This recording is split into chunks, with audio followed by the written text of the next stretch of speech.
Olá, tudo bem? Vamos começar mais um estudo de domingo. Bom dia para você que acordou cedo nesse domingo para acompanhar esse estudo. Boa tarde, boa noite para você que está assistindo em qualquer outro dia, em qualquer outro horário. Que Deus nos abençoe nessa oportunidade que temos de fazer uma reflexão sobre o Evangelho do Senhor Jesus. Que Deus abençoe a nossa casa, a nossa vida. Que Deus nos abençoe hoje e sempre. Se você não assistiu aos estudos passados, tem um cardzinho aqui em cima que você pode acompanhar.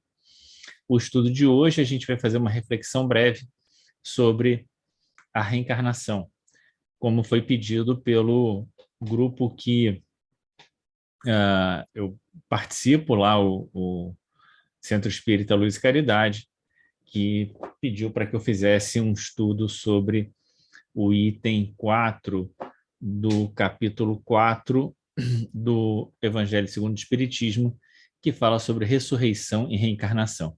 Então, a gente vai aproveitar o ensejo desse estudo para fazer uma reflexão sobre a reencarnação, afinal de contas, né? Muito bem. Se você tem alguma sugestão de tema para o nosso estudo, deixa aí nos comentários do vídeo, certo? Já tivemos a sugestão de um tema sobre necessário e supérfluo e vamos falar isso oportunamente assim que a gente tiver organizado esse estudo. Muito bem. Então, a primeira coisa que a gente tem para comentar sobre o item 4 especificamente, que é ressurreição e reencarnação, que está ali no capítulo 4 do Evangelho, ninguém pode ver o reino dos céus se não nascer de novo, é que Kardec tratou não apenas desse, mas de vários outros temas que, que eram importantes de serem debatidos por conta do ambiente católico que ele estava em que ele estava imerso, né? Então, assim como, por exemplo, a ideia das penas futuras, das penas eternas, na verdade, e e do inferno, ele teve que comentar sobre isso e fazer longas considerações sobre isso, a ideia da ressurreição também, a ideia de que será possível voltar ao corpo morto, não será possível, isso é um milagre, o que é isso, afinal de contas, né? E, além disso, é, era preciso fazer uma consideração sobre a ideia de que a reencarnação faz parte do ideário não apenas espírita, mas evangélico, no sentido de estar no Evangelho do Senhor Jesus. Como o Evangelho é posterior ao Livro dos Espíritos, e lá na segunda parte, capítulo 4, Pluralidade das Existências, do Livro dos Espíritos, há inúmeras perguntas, né, desdobrando, esmiuçando o tema da reencarnação. Kardec começa o Evangelho segundo o Espiritismo organizando as mensagens de Jesus, já absolutamente conhecedor e bem informado sobre a questão da reencarnação. A questão era, ah, será que isso estava no Evangelho do Senhor Jesus? Esse é o ponto principal, né? Muito bem. Então, no início do capítulo 4, Kardec vai fazer um esforço bastante significativo para mostrar que sim, né, que Jesus sabia da reencarnação, falou sobre a reencarnação, e a reencarnação fazia parte do contexto da época. Eu vou chamar a sua atenção, para apenas duas passagens que eu gosto muito e acho que são suficientes para que a gente perceba isso, né? Sem me alongar demasiadamente sobre esse ponto, porque, afinal de contas, né, ah, já somos relativamente convencidos de que do tema da reencarnação. Então, eu vou abrir aqui o Evangelho no capítulo 4, no item primeiro, que é exatamente aquele que vai trazer uma passagem que Kardec seleciona, né, do Novo Testamento, que fala, que mostra a ideia da reencarnação como parte do contexto, né? Que talvez isso fosse mais importante. Mostrar que, afinal de contas, não é que Jesus falou ou não falou, isso é central, mas fazia parte do ideário já da época. Vamos ver aqui essa passagem, então, Evangelho segundo o Espiritismo, capítulo 4, item 1. Jesus, tendo vindo a Cesareias, as cercanias de Cesareia de Filipe, interrogou assim seus discípulos: quem dizem os homens com relação ao Filho do Homem? Quem dizem que eu sou? E eles lhe responderam: dizem uns que é João Batista, outros que Elias, outros ainda que Jeremias ou algum dos profetas. Perguntou-lhe Jesus: e vós, quem dizeis que eu sou? Simão Pedro, tomando a palavra, respondeu: tu és o Cristo, o Filho de Deus vivo. Replicou-lhe Jesus: bem-aventurado és, Simão, filho de Jonas, porque não foram a carne nem o sangue que isso te revelaram, mas foi mais meu Pai que está nos céus. Passagem que está em Mateus 16, 13 a 17 e Marcos 8, 27 a 30. Então, a gente tem aqui nessa partezinha final a ideia, uma passagem que é muito comentada, né? Quando Pedro diz, né, Senhor, tu és, né, o Cristo, Filho de Deus vivo, e Jesus então diz para ele: Pedro, não foi nem a carne nem o sangue, né? Quer dizer, não foi o corpo, né? Não foi quem te falou isso, foi uma inspiração, não foi você, foi uma inspiração do alto que soprou aí no seu ouvido isso que você acabou de dizer.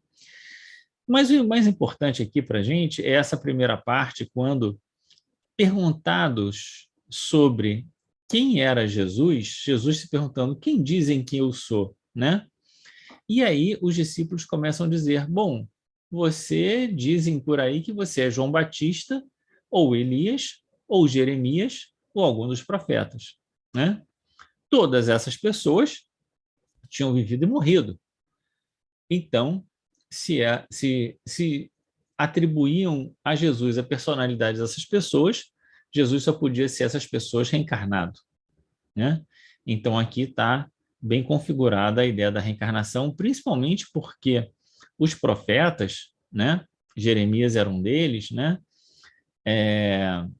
Viveram num lapso temporal bastante grande em relação a Jesus. Então, não tinha nenhuma chance, né, de Jesus, deles serem Jesus tendo voltado para o mesmo corpo, né? Não é isso. Não tinha essa chance.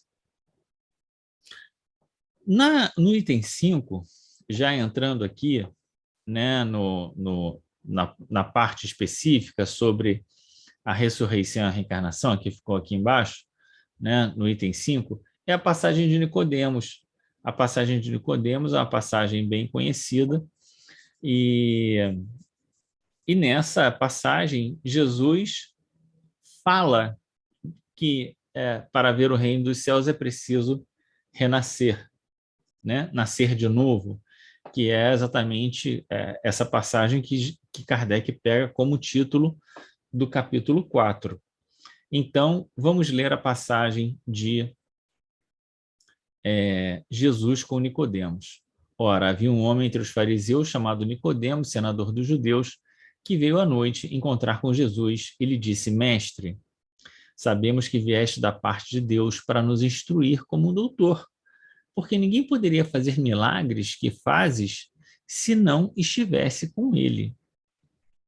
Então, Nicodemos era um fariseu, né, um senador dos judeus, uma pessoa da alta sociedade, vem encontrar com Jesus à noite, escondido, e diz isso para ele: olha, sabemos que você vem da parte de Deus para nos instruir. e espera que Jesus diga alguma coisa. Jesus então lhe diz: em verdade vos digo, ninguém pode ver o reino de Deus se não nascer de novo. Por que Jesus está dizendo isso? Porque Nicodemos disse: você faz milagres, se você mostra poderes, né, que só podem vir de Deus. E Jesus diz, como respondendo para Nicodemos: se você quer chegar ao reino de Deus, é preciso nascer de novo. Ninguém pode ver o reino se não nascer de novo. Você não pode chegar, não pode estar, não pode ver o reino, né, de uma forma simbólica, se não nascer de novo. Nicodemos, então, pergunta para Jesus como pode isso acontecer, né? Um homem, já sendo velho, pode tornar a entrar no ventre da sua mãe para nascer uma segunda vez? E Jesus responde: em verdade, eu te digo, se um homem não renasce da água e do espírito, não pode entrar no reino de Deus. O que é nascido da carne é carne, o que é nascido do espírito é espírito. Não te admires que eu te haja dito ser preciso que nasças de novo. O espírito sopra onde quer e ouves a sua voz, mas não sabes de onde ele vem nem para onde ele vai. O mesmo se dá com todo homem que é nascido do espírito. Respondeu-lhe então Nicodemos, depois dessa resposta de Jesus que pareceu embaraçosa, né? Como pode isso acontecer? E Jesus lhe diz: pois que és mestre em Israel e ignoras essas coisas? Em verdade eu te digo, que não dizemos, senão que sabemos, e só damos testemunho do que temos visto. Entretanto, não aceitas o nosso testemunho, mas, se não me credes quando falo das coisas da terra, como me crereis quando vos falar das coisas do céu? Então, aqui claramente Jesus vai dizer para ele: é preciso renascer da água e do espírito, quer dizer, integralmente, para poder ver o reino dos céus. O que é nascido da carne é carne, é o corpo que renasce, e não te admires, eu tenha dito que é preciso que nasça de novo, porque o espírito sopra onde quer, então ele vai reencarnar onde é preciso, mas não sabemos nem para onde ele vai, nem de onde ele vem, nem para onde ele vai, porque é o espírito que está reencarnando. O mesmo se dá com todo homem que é nascido do espírito. Então, Nicodemos se surpreende com essas afirmativas e pergunta: mas como pode essas coisas acontecerem? Jesus, então, diz a ele: olha, eu só estou falando daquilo que eu sei, daquilo que eu vi, daquilo que eu posso dar testemunho. Só dizemos, senão, o que sabemos e damos testemunhos do que temos visto. E diz mais: falo apenas das coisas da terra, porque eu nem comecei a falar das coisas do céu. E aí, essa passagem, ela nos mostra Jesus aplicando a ideia da reencarnação. Se quiser ver o reino dos céus, é preciso renascer, para renovar-se, para que a gente se renove, para que a gente faça o nosso progresso de evolução espiritual. Muito bem. Em contraposição a isso, Kardec vai falar sobre a ressurreição. E a ressurreição, Kardec vai dar como exemplo a passagem de Lázaro. Não a passagem de Lázaro mendigo, mas Lázaro, irmão de Marta e Maria, que está muito adoentado, né? A passagem de Lázaro, eu não vou ler aqui, mas ela está narrada em João, no Evangelho de João, capítulo 11, versículos 1 e seguinte. Então, Lázaro está muito adoentado, irmão de Marta e Maria, chega aos ouvidos de Jesus dessa dificuldade com a advertência: vai logo, porque Lázaro está muito mal. Jesus se demora para chegar à casa de Marta e Maria e de Lázaro, né? Passam 4 dias, Jesus chega lá, e quando chega, começa aquele zum, zum, zum, dizendo, poxa, se tivesses vindo antes, né? Talvez Lázaro não tivesse morrido. Agora, Lázaro não está apenas morto, está morto e sepultado, né? Jesus, diante daquela situação, olha para aquilo e diz, opa, peraí, deixa que eu vou lá ver.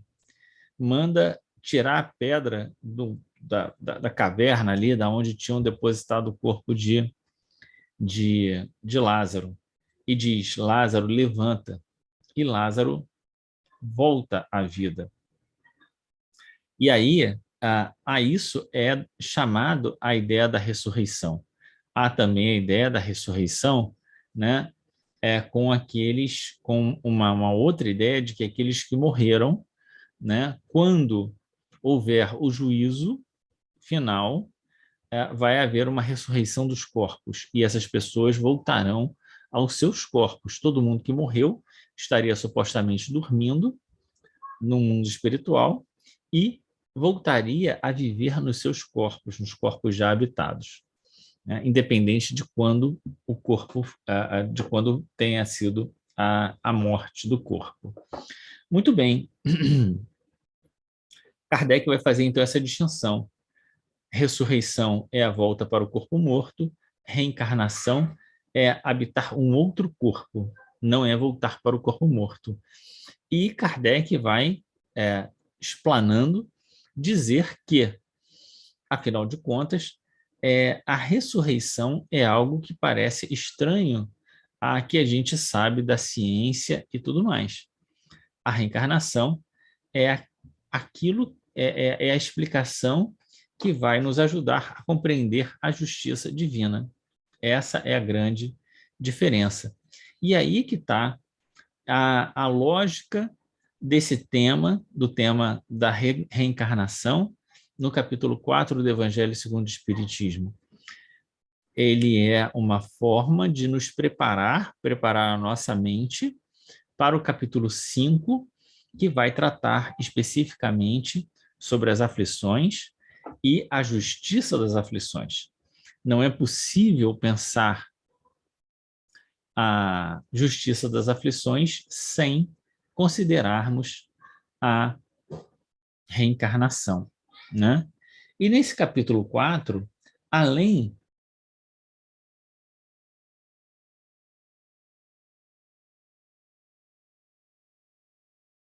dessa distinção entre reencarnação e ressurreição, a gente vai encontrar ainda 3 temas que eu vou comentar aqui rapidamente e que vão dar embasamento para a gente pensar depois a justiça das aflições, que não é o tema, mas para mostrar esse encadeamento, né? O primeiro é a ideia de que a reencarnação fortalece os laços de família e a unicidade da existência quebra esses laços, né? A unicidade da existência é a ideia de que você só tem uma existência e terminada essa existência, isso se acaba. A reencarnação vai dizer o contrário, vai dizer que a vida espiritual ela é soberana sobre a vida material. A gente está aqui numa passagem. A nossa família carnal ela tem uma finalidade.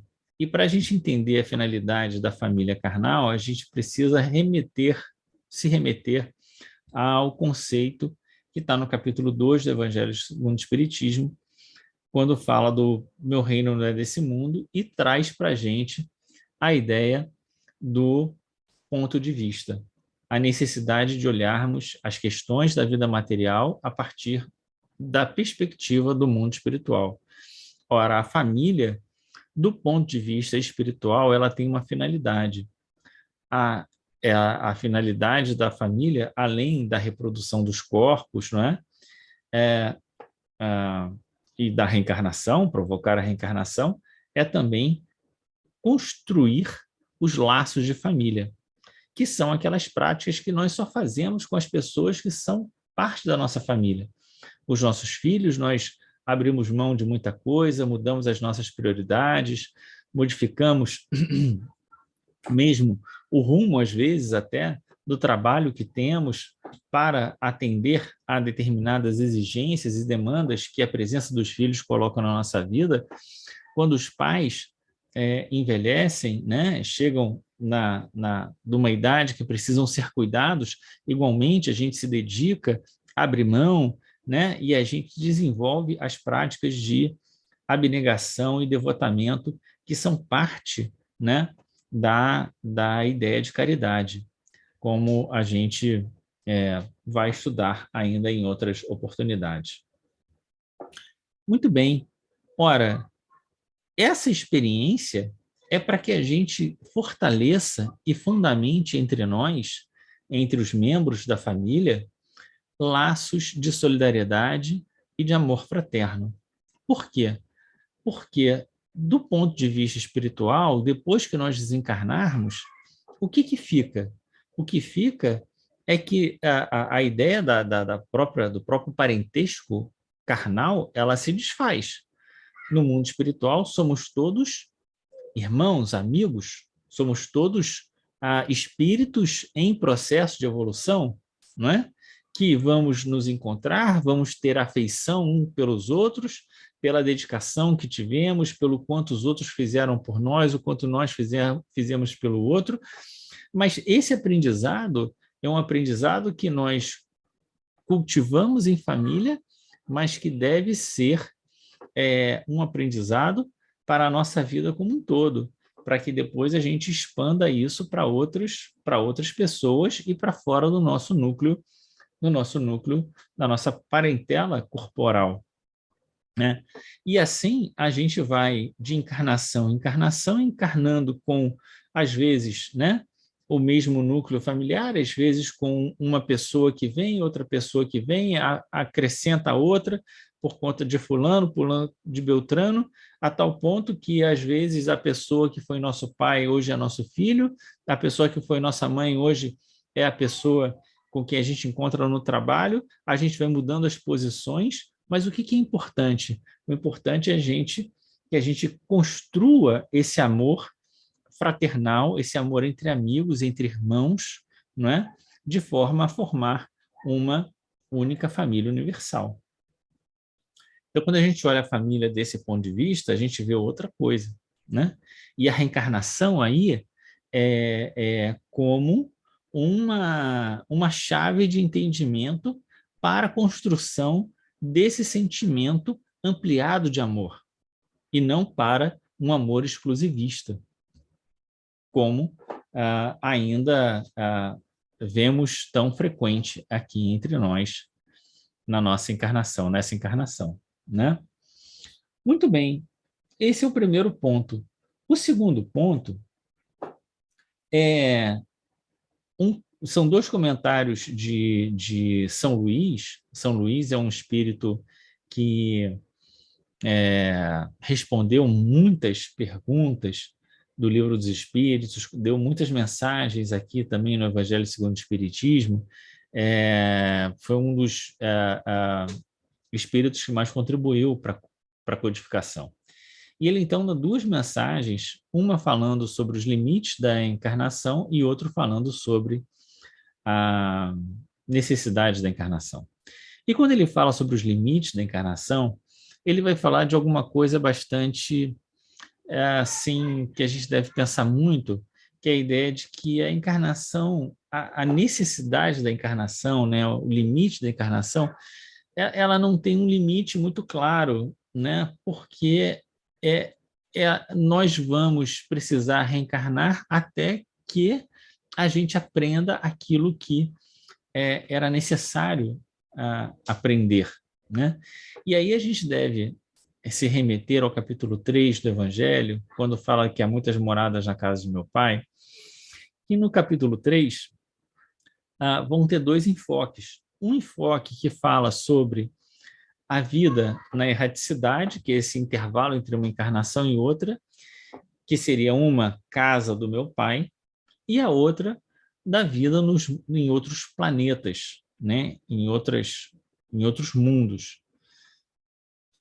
E essa discussão ela é importante porque a nossa encarnação na Terra, São Luís vai dizer, é uma das mais inferiores, Então, mesmo que a gente resolva o problema, né, consiga vencer as dificuldades relativas à encarnação na Terra, isso não quer dizer que a nossa necessidade de encarnar termine.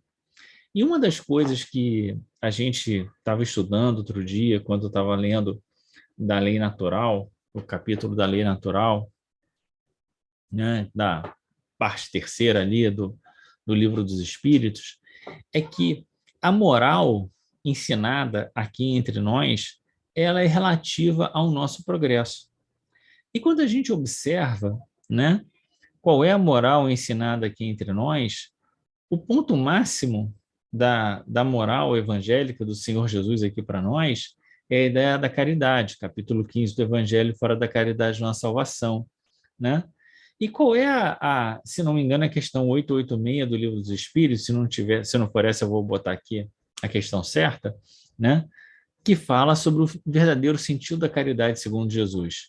E o verdadeiro sentido da caridade segundo Jesus é benevolência, indulgência e perdão. Ou seja, qual é o máximo do, da nossa da moral aqui entre nós? É perdoar o outro, né? Então, a gente vê o quanto nós estamos ainda é, constantemente agindo no erro, né? Por quê? Porque nós e os outros, né? Nós precisamos ser perdoados pelos outros e precisamos constantemente perdoar os outros, né? Esse exercício do perdão é uma constante. E se nós conseguimos fazer isso, né? Se nós conseguimos perdoar, e aí a gente poderia entrar aqui numa discussão sobre o perdão, que eu não vou fazer isso aqui agora, né? A gente venceu a etapa terra, etapa mundo de prova e expiação. Quando a gente vê na questão 167 do Livro dos Espíritos, a questão 167 vai dizer o objetivo da reencarnação e não da encarnação, que é a questão 132, é expiação. Por quê? Porque a gente continua com a necessidade de reencarnar, principalmente no mundo de prova e expiação, por conta dos nossos erros. Se a gente não se perdoa o outro e não consegue vencer os nossos erros, a gente continua tendo a necessidade de reencarnar e reencarnar em mundos de prova e expiação, até que a gente consiga vencer isso e chegar a um outro tipo de aprendizado. A necessidade, né, de aprendizado até que a gente seja um espírito que não precise mais encarnar, ela não pressupõe simplesmente não fazer o mal, mas o aprendizado do fazer o bem e fazer o bem de forma constante, como está lá na questão no Livro dos Espíritos, na lei natural, quando fala do bem e do mal. Fazer o bem, tornar-se útil em todos os momentos da nossa vida, né? Fazer o bem em todas as circunstâncias da nossa vida, e não apenas não fazer o mal, e não apenas, né, se omitir ou coisas desse tipo. Muito bem, isso significa, então, a reencarnação ela pressupõe um progresso para que a gente faça. E a gente precisa não dar de barato a ideia da reencarnação. Porque pensa, né, quanto esforço é feito para nos colocar junto com as pessoas certas, no momento certo, de aprendizado para nós, né? O quanto é custoso a própria reencarnação, encontrar uma família que nos aceite para voltar, quanto tempo nós demoramos para chegar à nossa consciência, à nossa lucidez, né? Desde o momento que decidimos reencarnar até, né, o momento que nós temos responsabilidade sobre os nossos atos. Quanto tempo isso passa? Por isso que a gente deve pensar muito sobre aquelas ideias de, poxa, eu já avisei para todo mundo que eu sou impaciente, né? Todo mundo já sabe que eu sou impaciente e tem que me aturar assim, porque eu não vou mudar. Não vai mudar? Está criando problema para outras encarnações. E quanto tempo isso vai ainda se desdobrando e sendo para nós uma, se tornando um problema, né, um peso para nós, né? Sobre isso, São Luís vai ainda falar para nós, fazer um comentário no próximo item, no item sobre a necessidade da encarnação, em que ele vai dizer, primeiro, que a encarnação é necessidade para que a gente faça duas coisas: desenvolva a inteligência, que é o que depois vai dar suporte para que a gente desenvolva o nosso senso moral, compreendendo a distinção entre o bem e o mal. E ele diz assim, para todos os espíritos, a encarnação é necessária, visto que a encarnação é necessária para cumprir, através de uma ação material, os desígnios cuja execução Deus nos confia. Que desígnios são esses? Que execução de objetivo é esse que Deus nos confia? Isso seria matéria para um outro comentário maior. Mas, sinteticamente, nós podemos dizer assim, cumpre, né, as obrigações que a vida vai te apresentando, cumprindo o seu dever. Leia lá no capítulo 17 do Evangelho segundo o Espiritismo, no item um dever, cumpra seu dever e você certamente vai conseguir resolver aí isso que está se falando aqui dos desígnios, cuja execução Deus nos confia. Às vezes esses desígnios são relativos ao trabalho material, ao quanto a gente pode ajudar a humanidade através da nossa inteligência, transformando a vida material em algo melhor para todo mundo.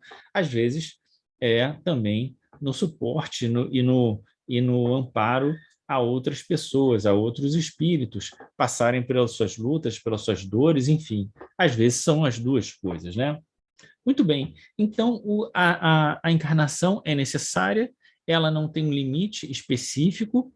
Nós vamos, nesse processo, né, de encarna e desencarna, tendo mães, pais, irmãos e ampliando a nossa rede, vamos dizer assim, de solidariedade, né? E vamos agora ao comentário, aquele comentário que eu tinha mencionado de São Luís, quando ele vai dizer assim, deixa eu ver se eu encontro aqui, eu tenho aqui esse comentário, deixa eu ver se eu coloco aqui ele para que a gente leia junto. Deixa eu só procurar aqui um instante, mais um instante. Aqui eu encontrei. Vou compartilhar aqui a tela em que tem esse comentário que a gente lê junto, que fica mais fácil de você acompanhar comigo. Tá? Começa aqui onde eu estou marcando. Ó. Vamos ler a partir desse ponto. Mas a encarnação para todos os espíritos é apenas um estado transitório. Então, vai chegar um momento em que nós não precisamos mais encarnar. É um estado transitório. Uma tarefa que Deus lhes impõe, então não é uma escolha nossa, quando iniciam a vida. Portanto, nas fases iniciais do nosso aprendizado como espírito imortal, como primeira experiência que farão do livre-arbítrio. Portanto, o que nós estamos aprendendo nessa fase inicial da nossa existência como espírito imortal?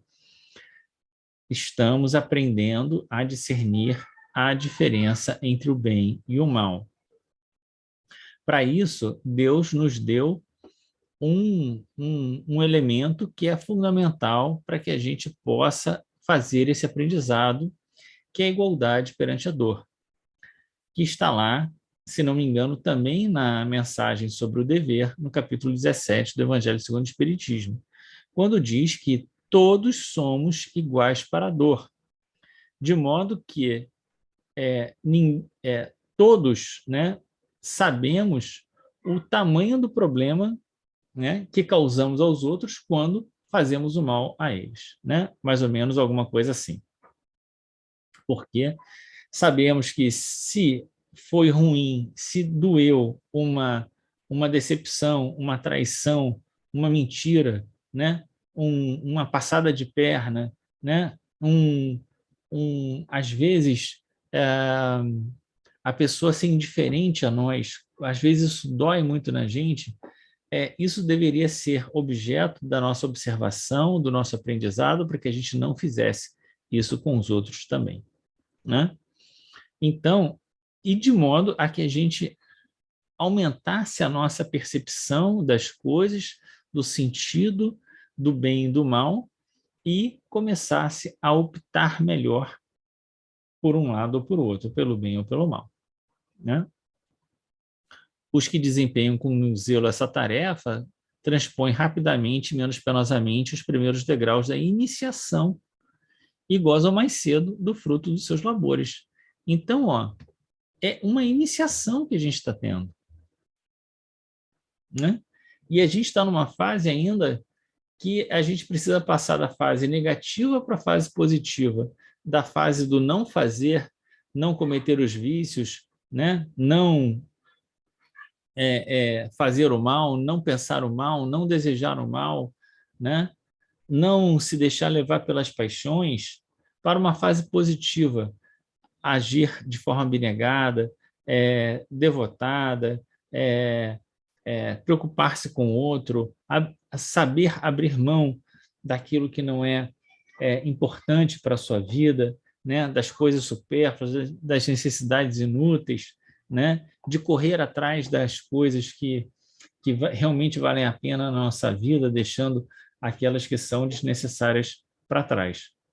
Então, aqueles que desempenham com zelo essa tarefa transpõem mais rapidamente e menos penosamente os primeiros degraus da iniciação e gozam mais cedo do fruto dos seus labores.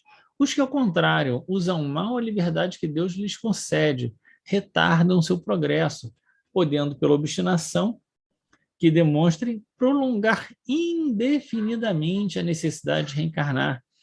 E é então que a encarnação se torna um castigo, né? E a gente lembra da ideia daquelas pessoas que repetem de ano, né? 1, 2, 3, 4, 5 vezes, e quanto isso acaba se tornando uma coisa cansativa, como se acaba se tornando um problema, como se acaba se tornando uma coisa pesada. Muito bem.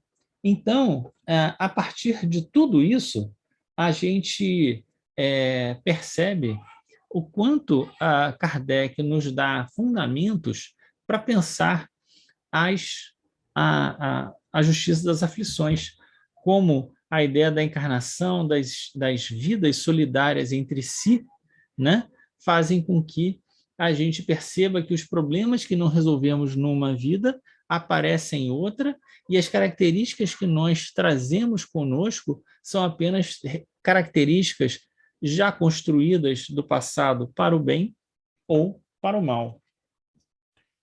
Eu gostaria muito, né, de chamar aqui a atenção de vocês, agora no finalzinho, para tanto algumas literaturas, né, que falam sobre a reencarnação, e vou colocar aqui a imagem do livro 20 Casos Sugestivos da Reencarnação, é um livro antigo, mas, né, os casos continuam sendo importantes, do Ivan Stevenson, que é um livro de 1966, né, que o autor que não era espírita e traz aí uma contribuição de relatos desse caso, de tipos de casos da reencarnação, e o livro, o filme também, que é um filme surpreendente, que também não é um filme espírita, que é Minha Vida na Outra Vida, que é um filme dos anos 2000, que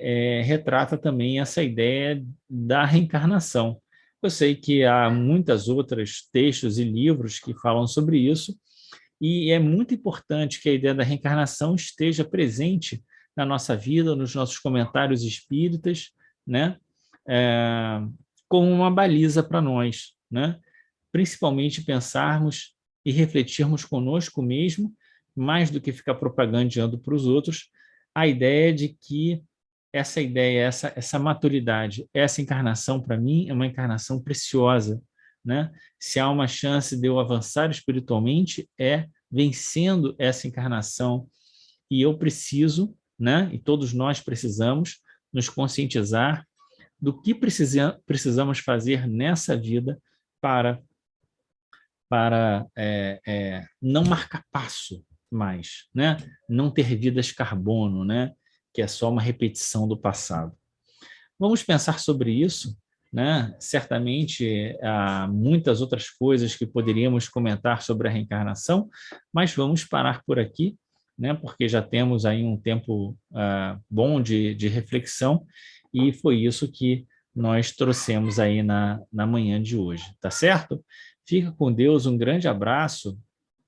Mais uma vez, se quiser deixar alguma sugestão de tema, deixa aí embaixo que da próxima, na próxima, nas próximas semanas a gente comenta oportunamente, tá bom? Grande abraço, fica com Deus e até.